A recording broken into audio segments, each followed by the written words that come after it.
नमस्कार साथियों, स्वागत है आपका आपके YouTube channel target with Paudwal पर। साथियों, संविधान के ऊपर भारतीय संविधान में ये हमारा तीसरा वीडियो है और इस वीडियो के अंदर हम जानेंगे भारतीय संविधान की जो अनुसूचियां हैं, जो भारतीय संविधान में 12 अनुसूचियां हैं, उनके बारे में जानेंगे। साथियों, जब हमारा संविधान मूल रूप से बना था तो उस समय उसमें 22 भाग और 8 अनुसूचियां थी, लेकिन वर्तमान में अब अनुसूचियों की संख्या बढ़कर 12 हो गई है। तो हम इन्हीं 12 अनुसूचियों के बारे में पढ़ेंगे।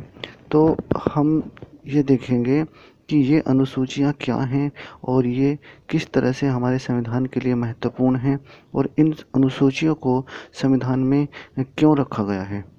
तो साथियों, भारतीय संविधान एक बहुत ही विस्तृत और विशाल संविधान है। दुनिया का सबसे बड़ा लिखित संविधान है और इसमें मूल रूप से तो 395 अनुच्छेद थे, लेकिन वर्तमान में अगर हम सभी अनुच्छेदों को, जो अनुच्छेद में उप अनुच्छेद हैं, उन्हें भी जोड़ दिए जाएं तो लगभग 465 के आसपास अनुच्छेद इसमें हो गए हैं। तो अब हम बात करते हैं जो हमारी अनुसूचियां हैं। हमारा जो संविधान है वो एक पुस्तक की तरह है और इस संविधान में जब ये संविधान में 22 भाग जो हैं, 22 भाग जब पूरे हो जाते हैं तो 22 भाग पूरे होने के बाद में संविधान में पीछे की ओर कुछ अनुसूचियाँ दी गई हैं। अनुसूचियाँ क्योंकि पीछे की ओर दी गई हैं तो इसलिए इनका नाम अनुसूचियाँ हैं। इन अनुसूचियों में हमारे संविधान के 22 भागों को ही लगभग पूरी तरह से कवर किया गया है, इन पूरे 22 भागों को ही। तो ये 12 अनुसूचियाँ जो हैं, ये भी संविधान का एक पूरा खाका प्रस्तुत करती हैं हमारे सामने। तो हम देखेंगे, अब बात करते हैं पहली अनुसूची की। तो पहली अनुसूची जो है वो हमारे संविधान में राज्यों व संघ राज्यों के नाम और अक्षेत्र को बताती है। पहली अनुसूची क्या बताती है हमें? राज्यों व संघ राज्यों मतलब केंद्र शासित प्रदेशों और केंद्र शासित प्रदेशों के नाम और उनके क्षेत्र के बारे में बताती है। तो एक चीज़ हमें यह समझनी है कि जब हमारा देश आज़ाद हुआ था और संविधान लागू हुआ था उस समय, तो उस समय हमारे देश में 14 राज्य और 6 केंद्र शासित प्रदेश थे, जबकि वर्तमान में तो 28 राज्य और 8 केंद्र शासित प्रदेश हैं। तो हमें क्या याद रखना है कि पहली अनुसूची के अंदर हमें जो हमारे देश के 28 राज्य और केंद्र शासित प्रदेश जो हैं, 28 राज्य और 8 केंद्र शासित प्रदेश हैं, उनका नाम और उनका एरिया, उनका क्षेत्र कहाँ तक है, उसके बारे में पहली अनुसूची हमें बताती है। ठीक है। और एक और तथ्य हम थोड़ा सा जान लेते हैं। जब हमें नए राज्यों का गठन करना होता है, नाम बदलना होता है, तो हमें पहली अनुसूची में संशोधन साधारण बहुमत से ही करना है। यानी कि मान लीजिए हमने कोई नया राज्य का गठन कर दिया है अपने देश में, तो क्या पहली अनुसूची में संशोधन होगा? तो हमारा उत्तर है हाँ, पहली अनुसूची में संशोधन होगा। और कैसे होगा ये संशोधन? ये साधारण बहुमत से होगा। ठीक है। अब बात करते हैं दूसरी अनुसूची की। जो हमारी दूसरी अनुसूची है, इसमें जितने भी हमारे संवैधानिक पदाधिकारी हैं, संवैधानिक पदाधिकारी मतलब जैसे मुख्यमंत्री हो गए, प्रधानमंत्री, राज्यपाल, राष्ट्रपति, कैग हो गए, न्यायाधीश हो गए, इस तरह से जो है ये हमारे ये संवैधानिक पदाधिकारी होते हैं। ठीक है। तो संवैधानिक पदाधिकारियों के वेतन, भत्ते, उन्हें मिलने वाली परिलब्धियाँ, इनके बारे में जिक्र किया गया है दूसरी अनुसूची में। अब हम बात करते हैं जो हमारे संवैधानिक पदाधिकारी होते हैं, इनका जो वेतन है वो वेतन आयोग से नहीं बढ़ता है। इनका वेतन बढ़ाने के लिए संविधान में बाकायदा संशोधन करना पड़ता है। संवैधानिक पदाधिकारी आपको समझ आ गए होंगे, जो हमारे मुख्यमंत्री हैं, प्रधानमंत्री हैं, राष्ट्रपति हैं, राज्यपाल हैं, कैग हैं, कंट्रोलर एंड ऑडिटर जनरल हैं, मुख्य न्यायाधीश हैं और अन्य न्यायाधीश हैं। इनका अगर हमें वेतन बढ़ाना हो क्योंकि ये संवैधानिक पदाधिकारी हैं, तो इनका वेतन बढ़ाने के लिए वेतन आयोग ऐसे ही इनका वेतन नहीं बढ़ा सकता। इनका वेतन बढ़ाने के लिए संविधान में बाकायदा संशोधन करना पड़ता है। ठीक है, अब बात करते हैं तीसरी अनुसूची के बारे में। जो हमारी तीसरी अनुसूची है, तो हमारे जो विभिन्न पदाधिकारी होते हैं उनकी शपथ का उल्लेख इसमें किया गया है।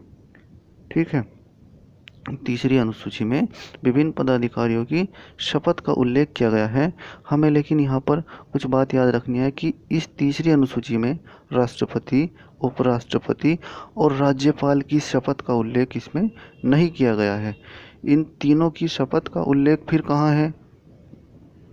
इन तीनों की शपथ का उल्लेख जो है हमें जो अनुच्छेद दिए गए हैं, जैसे राष्ट्रपति से संबंधित जो अनुच्छेद हैं, उपराष्ट्रपति से संबंधित जो अनुच्छेद हैं और राज्यपाल से संबंधित जो अनुच्छेद हैं, वहीं पर इनकी शपथ का उल्लेख दिया गया है। ये तीसरी अनुसूची में इनकी शपथ का उल्लेख नहीं है। ठीक है, अब चौथी अनुसूची की बात करते हैं। चौथी अनुसूची में क्या है? राज्यों और केंद्र शासित प्रदेशों के लिए राज्यसभा में सीटों का आवंटन। और ये सीटों का आवंटन कैसे हुआ है? जनसंख्या के आधार पर हुआ है। राज्यों का और केंद्र शासित प्रदेशों का राज्यसभा में सीटों के लिए आवंटन, यहाँ पर ये चौथी अनुसूची में इसका प्रावधान है। और जैसे हमारे उत्तर प्रदेश जो है, उत्तर प्रदेश में राज्यसभा में यूपी में जो उत्तर प्रदेश की राज्यसभा सीटें कितनी हैं? 31 हैं। ठीक है, जैसे राजस्थान में 10 हैं, नागालैंड में 1 है, मणिपुर में 1 है। ठीक है, तो यानी कि हमें ये अगर बताना है कि चौथी अनुसूची में क्या है, तो हमें याद रखना है कि चौथी अनुसूची में राज्यसभा में सीटों का आवंटन है। किसका? राज्यों का और केंद्र शासित प्रदेशों का। पांचवी अनुसूची जो है वो अनुसूचित जाति और जनजातीय क्षेत्रों के प्रशासन तथा नियंत्रण के बारे में उपबंध हैं। इसमें पांचवी अनुसूची में अनुसूचित जाति और जनजातीय क्षेत्रों के प्रशासन तथा नियंत्रण के बारे में उपबंध। छठी अनुसूची क्या कहती है? असम, मेघालय, त्रिपुरा और मिजोरम राज्यों के जनजातीय क्षेत्र में प्रशासन के बारे में उपबंध यहाँ पर दिए गए हैं। असम, इसको हम याद कर सकते हैं, एक हमने एक्रोनिम बनाया है अमेत्रिमी। अमेत्रिमी मतलब असम, मेघालय, त्रिपुरा और मिजोरम। तो छठी अनुसूची में याद रखना है हमें असम, मेघालय, त्रिपुरा और मिजोरम, इन 4 राज्यों के बारे में हमने बात की है। ठीक है, तो पांचवी अनुसूची जो है हमारी अनुसूचित जाति से संबंधित नहीं है। पहली बात तो ये याद रखना है, अनुसूचित जाति से संबंधित नहीं है। ये अनुसूचित क्षेत्र होते हैं और जनजातीय क्षेत्र होते हैं। ठीक है, ये अनुसूचित जाति यहाँ गलती से लिखा गया है। अनुसूचित क्षेत्र और जनजातीय क्षेत्रों से संबंधित हैं पांचवी अनुसूची। और छठी अनुसूची भी, इसमें 4 राज्य असम, मेघालय, त्रिपुरा और मिजोरम में रहने वाले जो जनजातियां हैं उनके प्रशासन के बारे में है। और पांचवी अनुसूची जो है वो अनुसूचित क्षेत्र होते हैं जो और जनजातीय क्षेत्र होते हैं, उनके प्रशासन और नियंत्रण के बारे में है। पांचवी अनुसूची भारत के 10 राज्यों में लागू हो रही है और छठी अनुसूची केवल 4 राज्यों में लागू हो रही है। यानी छठी अनुसूची में जो जनजातीय लोगों को मिलने वाले प्रावधान हैं वो थोड़े ज़्यादा सख्त कर दिए गए हैं, मतलब उन्हें विशेष रूप से इन 4 राज्यों को ही दिए गए हैं। ठीक है, और पांचवी अनुसूची में जो आते हैं लोग जनजातीय क्षेत्रों में और अनुसूचित क्षेत्रों में जो लोग आते हैं, ये पांचवी अनुसूची के लोग जो हैं हमसे थोड़े घुल मिल गए हैं और ये जनजातियाँ थोड़े से हमारे जो हैं संस्कृति को भी थोड़ा इन्होंने अपनाया है। लेकिन जो छठी अनुसूची के इन 4 राज्यों में रहने वाली जनजातियां हैं, ये हमसे जो है घुले मिले नहीं हैं। इनकी संस्कृति बिल्कुल हमसे अलग है और ये हमसे अलग ही रहना चाहते हैं। ठीक है, तो पांचवी अनुसूची में अनुसूचित जाति का कोई लेना देना नहीं है। इसमें अनुसूचित क्षेत्र है और जनजातीय क्षेत्र है। ठीक है, और 7वीं अनुसूची में बात करते हैं केंद्र और राज्य के बीच शक्तियों के पृथक्करण से संबंधित। ये है 7वीं अनुसूची है और इसमें केंद्र और राज्यों के बीच शक्तियों के पृथक्करण से संबंधित है। तो इसमें 3 सूचियों की बात की गई है, संघ सूची, राज्य सूची और समवर्ती सूची। तो जो हमारी संघ सूची है, संघ सूची में वर्तमान में 100 विषय हैं, पहले इसमें 97 विषय थे। राज्य सूची में 61 विषय हैं, पहले इसमें 66 विषय थे। और समवर्ती सूची में 52 विषय हैं, पहले इसमें 47 विषय थे। 8वीं अनुसूची, संविधान द्वारा मान्यता प्राप्त भाषाएं। तो 8वीं अनुसूची में किसका जिक्र है? संविधान द्वारा जो हमें 22 भाषाएं हैं ना, उन 22 भाषाओं का जिक्र है 8वीं अनुसूची में। ठीक है, संविधान द्वारा मान्यता प्राप्त 22 भाषाओं का जिक्र है 8वीं अनुसूची में। ठीक है, और यदि कोई नई भाषा इसमें जोड़नी हो तो संविधान में संशोधन करना पड़ता है, ये हमें तथ्य याद रखना है। ठीक है, और इस 8वीं अनुसूची में राजस्थानी, भोजपुरी और अंग्रेजी भाषा नहीं है। ठीक है, राजस्थानी भी नहीं है, भोजपुरी भी नहीं है, अंग्रेजी भी नहीं है। 9वीं अनुसूची, ये 9वीं अनुसूची कब जोड़ी गई थी? हमने 8 अनुसूचियाँ देख ली हैं। ये 8 अनुसूचियाँ तो उस समय भी थी जब हमारा संविधान लागू हुआ था। अब बात करते हैं 9वीं अनुसूची की। तो जो 9वीं अनुसूची है वो प्रथम संविधान संशोधन 1951 के द्वारा जोड़ी गई थी। और इसमें क्या था? भूमि सुधार, जमींदारी प्रणाली उन्मूलन व संपत्ति अधिग्रहण से संबंधित प्रावधान इस 9वीं अनुसूची में हैं।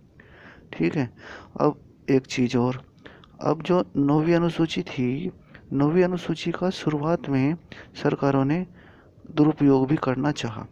इसका कुछ इस तरह से फ़ायदा लेना चाहा 9वीं अनुसूची का कि शुरुआत में न्यायिक समीक्षा से बचने के लिए कोई भी कानून जब बनता था तो उसे 9वीं अनुसूची में डाल दिया जाता था।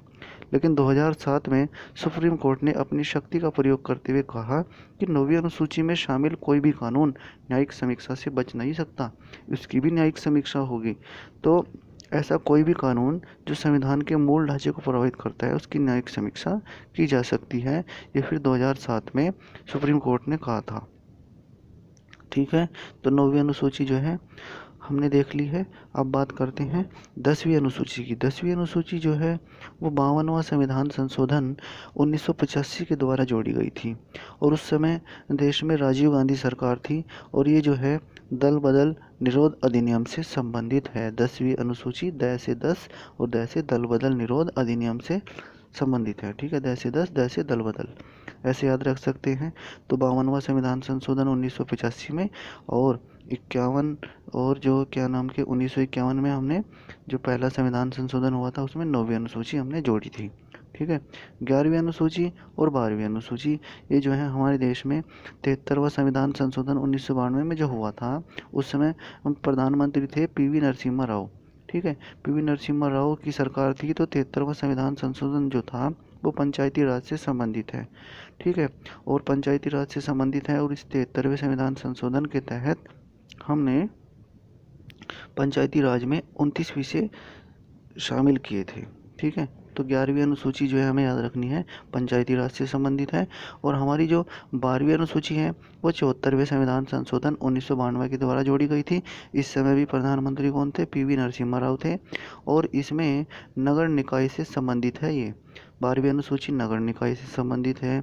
इसमें जो है नगर का प्रशासन आएगा। ठीक है, और 11वीं अनुसूची ग्रामीण क्षेत्रों में प्रशासन आएगा, पंचायती राज की व्यवस्था इसमें होगी। ठीक है, तो जो 12वीं अनुसूची है और इसमें जो है कुल 18 विषय हैं और 11वीं अनुसूची में हमने 29 विषय शामिल किए हैं। ठीक है, तो साथियों आज का वीडियो बस यहीं तक रखते हैं। और अगर आपको हमारी मेहनत अच्छी लग रही है तो प्लीज़ अपने इस चैनल को सब्सक्राइब करें, वीडियो को शेयर करें, लाइक करें। धन्यवाद। जय हिंद, जय भारत।